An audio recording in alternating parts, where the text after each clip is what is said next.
We provide you the platform to turn your dreams into reality. Give wings to your aspirations with KR Mangalam University. America, Iran और Israel के बीच जो ताज़ा तनातनी चल रही है उसमें एक बड़ा मोड़ तब आया जब अमेरिका ने ईरान के 3 सबसे अहम न्यूक्लियर ठिकानों पर अब तक के सबसे घातक हमले कर डाले।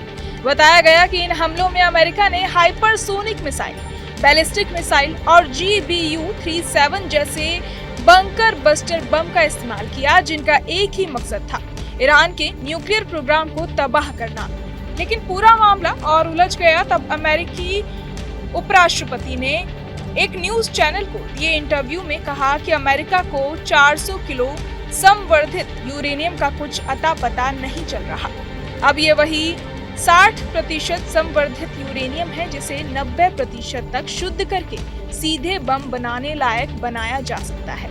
इसका मतलब ये हुआ कि अगर ईरान ने वाकई इस यूरेनियम को पहले ही कहीं छिपा दिया है तो वो 9 परमाणु बम बनाने की स्थिति में है। ईरान के अधिकारियों ने भी एक मीडिया हाउस को बताया कि ईरान ने हमला शुरू होने से पहले ही अपना संवर्धित यूरेनियम और न्यूक्लियर टेक्नोलॉजी से जुड़ा सारा सामान किसी गुप्त ठिकाने पर पहुंचा दिया था।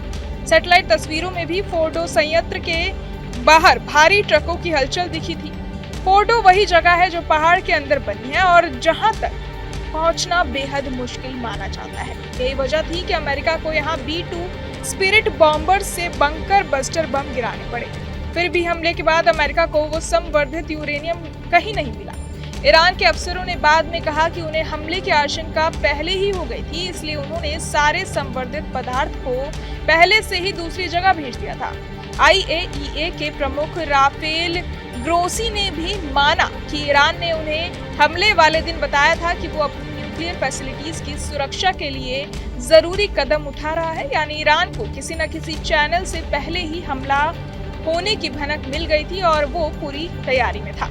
अब इस पूरे झमेले के बीच और भी सनसनी तब मची जब अमेरिकी राष्ट्रपति डोनाल्ड ट्रंप ने एक सुबह ऐलान कर दिया कि ईरान और इजराइल के बीच युद्ध विराम हो गया है। लेकिन इस बयान के कुछ ही घंटे बाद ईरान ने इजराइल पर ताबड़तोड़ मिसाइल हमले कर दिए, जिससे पूरी दुनिया चौंक गई। इजराइल ने भी तुरंत पलटवार की चेतावनी दी थी। इससे पहले 23 जून को ईरान ने बशीर अल फतेह नाम के मिलिट्री ऑपरेशन के तहत कतर में मौजूद अमेरिकी एयरबेस अल उदैद पर बैलिस्टिक मिसाइलें दाग दी थी और इराक के एन अल असद एयरबेस को भी टारगेट किया था। कतर ने दावा किया कि उसने इन मिसाइलों को इंटरसेप्ट कर लिया, लेकिन इस हमले को उसने अपनी संप्रभुता पर सीधा हमला बताया। अब सवाल ये है कि जब युद्ध विराम की घोषणा हो चुकी थी तो फिर हमला क्यों हुआ? क्या कोई धोखा हुआ या ये सब कुछ एक सुनियोजित रणनीति का हिस्सा था? ये पूरा मामला अब सिर्फ मिसाइलों और हमलों का नहीं रह गया है, बल्कि इसमें इंटेलिजेंस, रणनीति और वैश्विक पावर बैलेंस का गहरा खेल चल रहा है।